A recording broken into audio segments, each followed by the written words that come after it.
Olá, sejam bem-vindos a mais uma entrevista com os aprovados do concurso do INSS. Hoje nós estamos aqui com o João Preto. Ele foi aprovado na Gerência Executiva de Araçatuba, São Paulo, em primeiro lugar. Só que a pontuação dele foi tão alta, 116 pontos de 120 questões, que ele se tornou o primeiro colocado do ranking geral do concurso do INSS e é aluno do Estratégia Concursos. João, parabéns! Obrigado. Seja muito bem-vindo aqui ao Estratégia. Muito obrigado pelo convite. Boa tarde a todo mundo. Eu sou o João, como ela disse, sou de Ilha-Solteira, interior de São Paulo, sou formado em Engenharia Elétrica e acabei tendo uma pontuação aí que me deixou em primeiro lugar no ranking geral aí. E que surpreendeu, não sei se surpreendeu a você esperava essa pontuação, essa colocação? Não, surpreende, porque era um concurso com 1 milhão de pessoas, né? Você não espera ficar em primeiro. Eu, talvez, em primeiro na gerência de Araçatuba, eu tinha uma chance, mas no Brasil inteiro eu não esperava, não. A gente quer saber o que você fez, João. Primeiramente, vamos entender o início da sua caminhada, sua decisão de estudar para concursos públicos e para a vida pública. Antes de estudar para concurso, eu estava trabalhando com poker e era um trabalho que muito diferente de uma carreira pública. Eu tinha renda variável, eu não tinha férias, então eu não tinha descanso remunerado, eu só ganhava quando eu trabalhava. E eu comecei a namorar esse ano e a minha namorada estava estudando para concurso. E ela começou a falar assim, vamos dar uma olhada, não sei o quê. E eu falei assim, acho que eu vou começar a estudar também. No começo eu estava até pensando em começar a estudar para incentivá-la. Mas depois eu comecei a estudar, comecei a gostar de estudar e ela foi me incentivando também, a gente foi indo junto nessa caminhada. E foi mais um pensamento que eu já tinha tido lá atrás para ter uma coisa mais estável na minha vida. Porque o poker, por mais que eu ame o poker, é difícil você constituir família, casar, ter filho com um emprego que é renda variável, que eu só vou ganhar se eu estiver jogando, se eu não puder jogar eu não vou ter renda. Então foi o que me pensou, a estabilidade de um cargo público foi o que me pensou a começar a estudar para concurso esse ano. Ou seja, constituir família, tudo isso levou você a essa decisão? Isso, levou. E quando foi isso exatamente, para a gente ter uma noção aí de linha do tempo? Eu comecei a namorar no começo do ano, aí em março ela começou a estudar, que ela já tinha estudado, mas ela tinha parado. Ela é assinante faz tempo. E eu peguei, em abril eu comecei a estudar. Cerca de 9 meses até a prova que foi em novembro. Isso, uns 8 meses, isso. 8 meses de estudo e você saiu do zero até a aprovação? Do zero, isso, do zero. Você nunca tinha estudado para concursos públicos? Não. Eu já tinha chegado a comprar, quando eu saí da faculdade, eu comprei um cursinho para a Receita Federal, mas eu nunca cheguei a estudar de fato. Só tive o cursinho lá no meu computador, mas estudar para concurso foi a primeira vez. João, então vamos entender a sua rotina, porque você saiu do zero até o primeiro lugar do ranking Brasil em 8 meses. Como que era a sua rotina de estudos? Você dividia com o trabalho ou era dedicação total? Conta pra gente. Então, foi mudando muito no longo desses 8 meses, porque no começo eu não sabia estudar. Então, eu comecei e falei, sim, são só 7 matérias, vou estudar uma matéria de cada vez e pronto. Eu comecei estudando só português. Então, eu estudei 3 semanas seguidas só português. Aí eu acabei português, aí eu fui passar para a próxima matéria e foi quando a minha namorada viu o que eu estava fazendo e falou assim, mas você está estudando só uma matéria por vez? Você não vai fazer revisão? Você não vai distribuir melhor na sua semana as outras matérias? Eu não tinha ideia como é que era. Eu falei, não, eu achei que ia estudar uma matéria, depois ia estudar outra, até estudar tudo. Ela falou que não era o melhor método, falou para eu dar uma olhada, foi quando eu comecei a pesquisar maneiras de estudar. Aí eu fui aprender a começar a estudar. Aí eu comecei a dividir, eu comecei a estudar todas as matérias na semana, com exceção de raciocínio lógico, que eu não estudava no começo, porque eu tinha um pouco de facilidade. Então eu comecei a estudar uma matéria por dia, porque no começo eu trabalhava com poker, e então eu não tinha muitas horas livres para estudar. Eu diminui um pouco o meu ritmo no jogo, porque eu sou meio que autônomo, então eu posso controlar. Então eu diminui para 6 horas de poker, aí sobrava umas 3 horas para estudar por dia, líquidas. Aí eu fui estudando assim durante o pré-edital inteiro, até setembro. Quando chegou setembro, eu já tinha vencido praticamente o pré-edital inteiro, e quando saiu o edital foi praticamente idêntico de 2016. Só aumentou algumas coisas em previdenciário. Então, como eu já tinha vencido todo o conteúdo, ou todo o edital, e estava com uma porcentagem boa nas questões, eu falei, eu acho que dá para passar nesse concurso. Eu vou dedicar agora, aí eu parei com o poker. eu já tinha feito um pé de meia ali, resolvi parar com o poker durante 70 dias, que foi entre o edital e a prova. Então, durante 70 dias, eu aumentei para 8 horas diárias a minha carga horária, líquidas. Aí, estudava de segunda a sexta, aí ainda vivia final de semana. Saía com a minha namorada e tal. Aí chegou faltando 13 dias, aí foi quando eu falei para ela, falei assim, agora eu vou revisar o máximo que eu puder, fazer o máximo de questão, é melhor a gente nem se ver, senão eu vou perder o foco. Aí a gente ficou 13 dias sem se ver, eu fiquei só em casa estudando. Aí eu estudava 10 horas líquidas, mais ou menos, e todos os dias, até sábado e domingo. Aí até na véspera da prova eu estudei também. O pessoal falou assim, não, vai descansar, senão você vai estar cansado no dia da prova, que era no domingo. Eu falei assim, acho que é melhor estudar, e domingo eu acordo um pouquinho mais tarde e descanso, porque a prova era tarde. Aí eu estudei mais 10 horas no sábado, aí no domingo eu descansei até a hora da prova. Uau, tô impressionada. Então, o que diferenciou principalmente do seu pré e pós-edital foi a carga horária de estudos? Foi a carga horária, porque no pré-edital, a minha meta era até sair o edital eu conseguir ver tudo, pelo menos uma vez. Eu ia revisando e ia avançando no conteúdo devagarzinho, que eu achei que tinha tempo e deu tempo, que demorou 6 meses. Aí em 6 meses deu para ver tudo, que é um pouco enxuto o edital do INSS. São poucas matérias, são 7 matérias.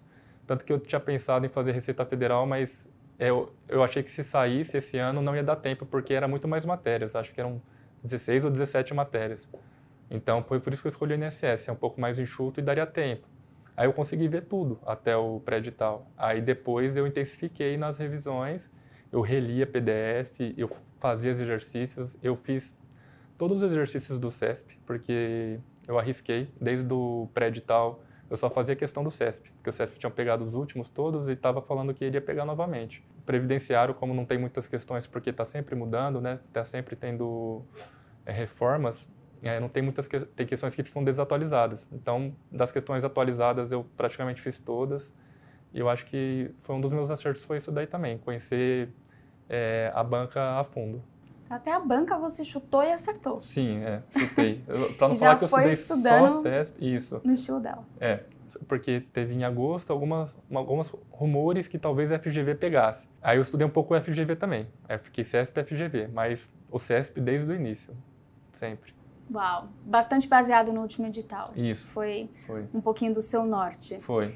Bom, então, João, quais eram os materiais de estratégia que você mais utilizava nessa sua preparação dentro dessa rotina que você contou pra gente? Eu gosto muito de leitura, né? No começo eu comecei com videoaula, só que eu via que eu dispersava muito, aí eu acelerava a videoaula e às vezes eu tinha que ficar voltando, não tava rendendo para mim. Eu queria parar, pausar para anotar alguma coisa. Aí foi quando eu comecei a ir para os PDFs e eu vi que estava rendendo melhor. E tinha resumo pronto dos professores, eu parei de fazer meus resumos, porque acho que a grande vantagem de fazer o resumo é o estudo ativo. Aí eu comecei a fazer estudos ativos de outras maneiras. Eu comecei toda vez que eu ia revisar uma matéria, antes de ler o resumo do próprio professor, eu abria um rascunho mesmo no caderno e rabiscava algumas coisas que eu lembrava dos assuntos. Aí eu rabiscava, aí eu ia ler o resumo. Aí tinha bastante coisa que eu tinha rabiscado que estava no resumo, e algumas coisas não. Aí essas coisas que não estavam no resumo eu conseguia lembrar na semana seguinte.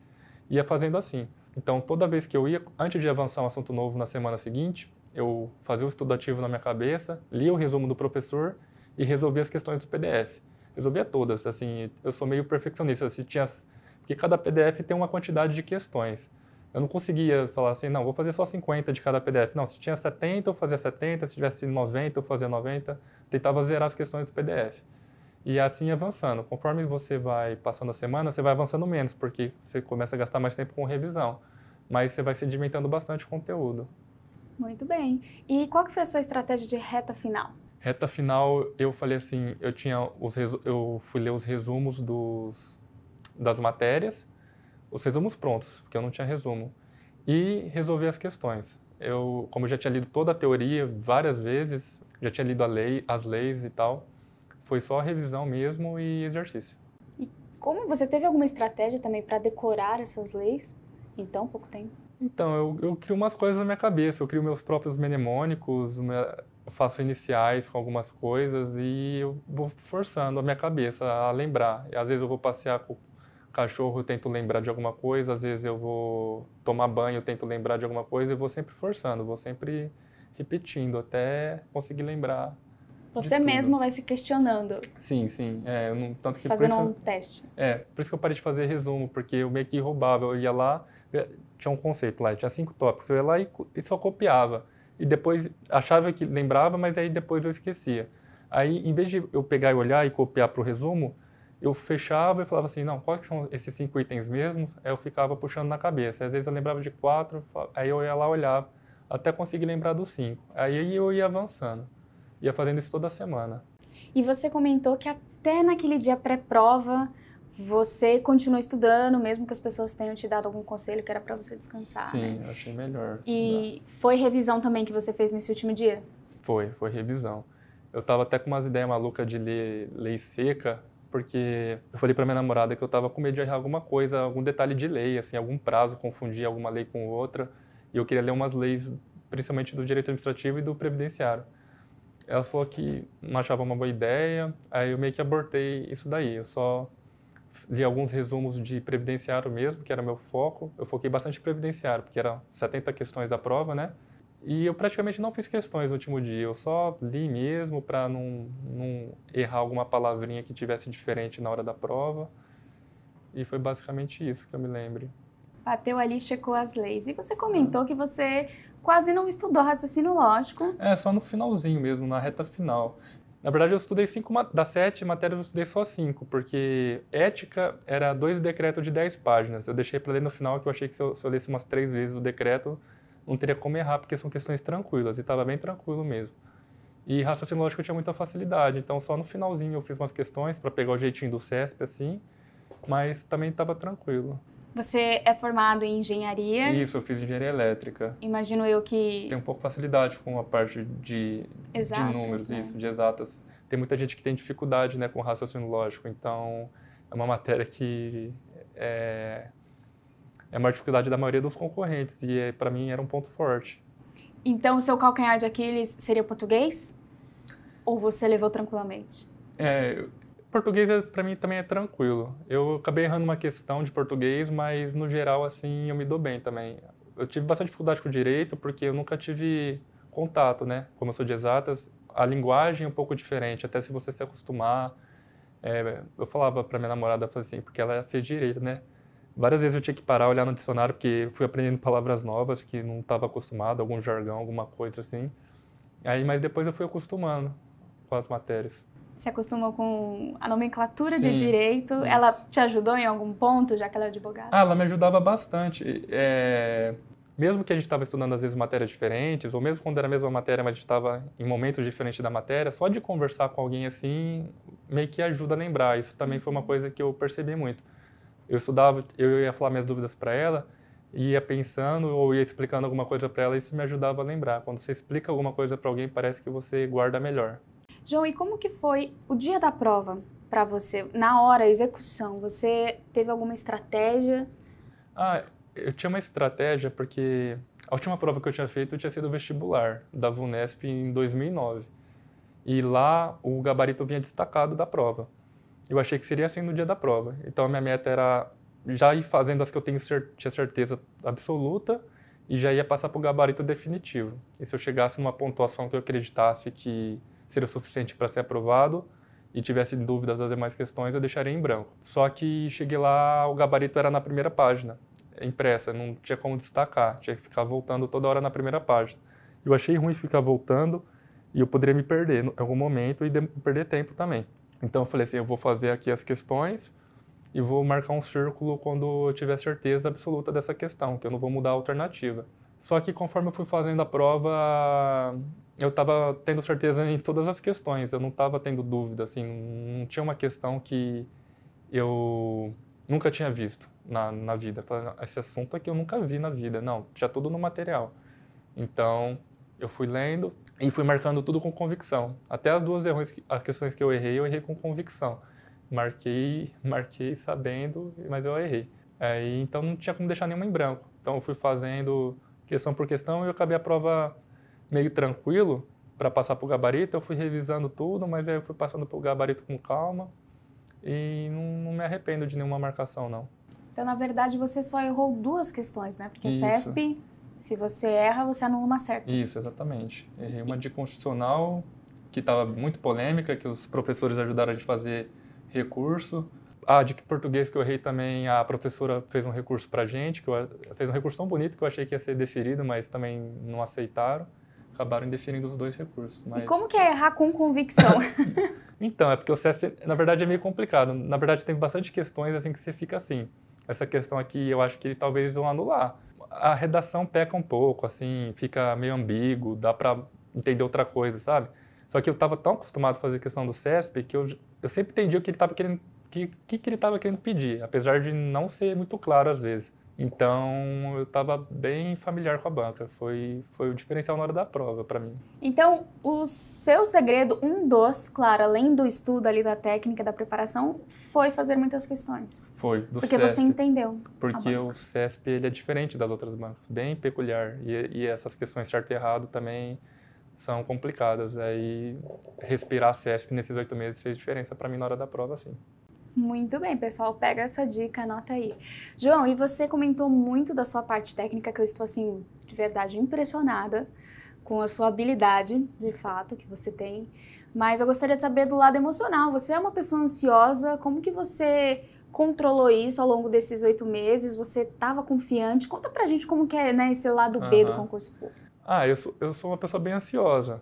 Só que enquanto não saiu o edital, eu estava tranquilo, porque eu estava trabalhando com o poker, então estava entrando dinheiro ali. Não tinha falado para ninguém que eu ia prestar esse concurso, só minha namorada e minha família sabia. Então eu estava tranquilo, ninguém estava me cobrando, ninguém botou pressão em cima de mim, eu acho que fez diferença isso. Aí quando foi chegando perto da prova, conforme eu vi que eu estava tendo resultados bons e eu estava entendendo o conteúdo, começou a dar uma ansiedade, porque eu falei assim, nossa, eu acho que eu vou passar nesse concurso. Falei para minha namorada, eu acho que dá. E ela falou assim, lógico que dá, você está indo super bem, você está acertando bastante questão, está entendendo tudo, né? Aí começou a dar uma ansiedade de véspera de prova, mas ela me acalmava, então até que foi tranquilo. Eu cheguei para a prova tranquilo, porque eu falei assim, eu quero fazer uma boa prova, eu não quero errar coisa que eu sei. Isso é uma coisa que eu nunca vi na vida e faz parte, né? Mas eu não quero errar bobeirinha assim que eu sei. Aí deu tudo certo na hora da prova. Deu muito certo, né? João, e agora você pretende aposentar a caneta ou vai continuar estudando? Agora que você pegou, né, o não, tino da eu coisa. já tinha um plano de continuar estudando, porque, igual eu falei lá atrás, quando eu formei, eu cheguei a comprar o cursinho da Receita Federal para auditor e não estudei. E se eu pudesse voltar no tempo, eu acho que eu teria continuado estudando, mesmo um pouquinho por dia. Então eu já tinha essa meta. Esse ia ser o ponto de partida do INSS, porque tem todas as matérias que caem, por exemplo, no auditor da Receita Federal, lá tem muito mais matéria, mas eu ia continuar estudando nesse ritmo, 3 horas por dia, talvez intensificar alguns momentos, e eu sei que vai demorar para auditor, porque o conteúdo é muito extenso, vou tomar alguns pau aí no meio do caminho, mas eu vou continuar assim. Não duvido não, viu, João? Não tô duvidando de você, não, depois dessa. Mas aí acho que é... Aprovação em 8 meses, esse ano vai sair muitos editais bons da área fiscal, você faz Mato Grosso. Isso. Um excelente ano aí para a área fiscal. Talvez saia aqui ISS, SP. São Paulo, exatamente. Pensando em estudar para isso agora. Foco que vai dar tudo certo, mas aproveite o INSS, né? Claro, desfrute dessa aprovação, que já é excelente. E, João, se você tivesse uma dica de ouro para nos dar, qual seria? Entre tantas coisas boas que você contou aqui, mas se você pudesse escolher, qual seria? Eu diria que se tiver a oportunidade de estudar, para persistir, porque concurso público tem todo um processo e todo mundo tem o seu processo. Tem gente que vai demorar mais, tem gente que tem menos tempo para estudar, tem gente que tem dupla jornada. Eu tive sorte de poder ter uma carga horária maior para estudar no final, só que assim, se eu pudesse falar para o João de 6 anos atrás, quando comprou o cursinho da Receita, eu falaria, se você quer jogar poker, vai jogar poker, mas pega esse tempo livre que você tem, que você fica procrastinando, estuda aí 2 horinhas, 3 horinhas por dia, que lá na frente você vai me agradecer, porque se eu estivesse estudando, por exemplo, 6 anos atrás, o da Receita, 2 horinhas por dia, hoje eu teria chances de prestar a prova em março agora e ser um concorrente para conseguir uma vaga. Só que agora, como eu perdi esse tempo, eu não vou ter essa chance, porque falta 3 meses para a prova, eu vou ter que fazer agora o curso de formação do INSS e não vai dar tempo de estudar. Mas concurso público é assim, só a única certeza é que quem desiste não passa. Então, se você persistir, for no seu tempo, for no seu ritmo entendendo o que dá certo para você, o que não dá. Aí uma hora chega a sua vez também. O importante é começar, né? Isso, começar e não parar, e persistir. Mesmo que você vai no ritmo mais devagar, vai um pouquinho por dia, mas não parar, que uma hora todo mundo consegue. É porque o ser humano é inteligente, então você pode demorar um pouquinho mais para assimilar o conteúdo, mas um momento você assimila. Aí, constância no objetivo. João, e se você pudesse classificar o estratégia, como que você, enfim, classificaria? O que que o estratégia significa para você? A estratégia ajudou demais, né? Porque, igual eu te falei, partir do zero, né? A matéria de direito, por exemplo, eu nunca tinha lido a Constituição na minha vida. Então, o jeito que é explicado as matérias e depois os próprios resumos dos professores, os grifos, tudo isso economiza seu tempo, né? Você não tem que ficar correndo de matéria aqui, matéria ali, já está tudo sedimentado ali, já está tudo concentrado. E porque no concurso público o tempo é muito importante, né? Principalmente na reta final. Então, ter um material pronto ajuda demais. E pelo que eu entendi, você é uma pessoa super prática, então o PDF foi excelente para você. Mas você chegou a ver ou testar as outras ferramentas disponíveis? Então, não deu tempo, porque igual essa ferramenta, eu não tinha assinatura premium na época, né? O Trilha Estratégica, por exemplo, teria me ajudado no começo. Eu não teria cometido o erro, por exemplo, de querer estudar uma matéria por vez e não fazer revisões. Eu não cheguei ainda a ver a ferramenta, eu vou dar uma olhada agora para o próximo concurso. Mas eu acho que para quem não sabe estudar ainda, até aprender a estudar, é bastante válido. E as outras ferramentas ainda não tive a oportunidade de ver da Premium, mas eu vou começar agora em janeiro já a estudar para o próximo concurso, eu vou dar uma olhada. Ainda bem que você tinha sua namorada, que era sua mentora, né? Isso, quando ela já tinha... te guiou. Ela é assinante Premium, né? Ela tem acesso a essas ferramentas, então ela entende um pouquinho como estudar melhor do que eu, assim. Eu não sabia como estudar, então ela foi meio que meu guia. Mas quem não tem esse guia, as ferramentas devem ser excelentes. Você quer fazer algum agradecimento aqui? Agradecer a toda a minha família, né, que sempre me apoiou, meus pais principalmente, a minha irmã, a minha avó, a minha namorada, que foi super paciente, me apoiou o tempo todo também, ela sabe como que é, porque ela está estudando também. E todo mundo que acreditou em mim, e é isso aí. É isso aí, agora é continuar estudando, né, João? A gente tem certeza que você vai colher outros grandiosos frutos além desse, que foi o INSS, um concurso com 1 milhão de pessoas. Quando você viu que tinha 1 milhão de inscritos, você ficou meio... Só na minha gerência ali, 3.500 pessoas para 4 vagas, você fala assim, nossa, 1.000 por vaga praticamente, vai ser muito difícil. Só basta 4 pessoas terem estudado melhor do que eu, ou há mais tempo talvez, e tá sabendo melhor o conteúdo, é muita gente, né? Aí foi uma surpresa muito grande. Muito grande mesmo. João Preto, parabéns. Obrigado. Nós conversamos com o primeiro colocado da gerência de Araçatuba, São Paulo. Última perguntinha, você quer trabalhar em Araçatuba, São Paulo, ou você vai pedir transferência para a sua cidade? Então, eu não entendi muito bem o edital. Dizem que, porque na gerência tem algumas cidades, uma delas é a minha cidade. Eu acho que talvez eu possa escolher Ilha Solteira. Aí eu ficaria ali, que estaria mais perto da minha família, estaria perto da minha namorada, e continuaria lá na minha cidade mesmo. Muito bem. Bom, são os próximos passos que você vai ver, mas ele foi aprovado em primeiro lugar para a gerência de Araçatuba, São Paulo, e a pontuação foi tão grande que ele é o primeiro colocado Brasil. Foi o aluno que melhor pontuou em todo o Brasil, entre 1 milhão de inscritos desse concurso do INSS de 2022. João, parabéns mais uma vez. Obrigada. Obrigado. E para você que nos acompanhou, muito obrigada pela sua companhia, pela audiência. Se quiser ver outras histórias tão incríveis quanto a do João, é só navegar aqui no nosso canal Estratégia Concursos. Até mais!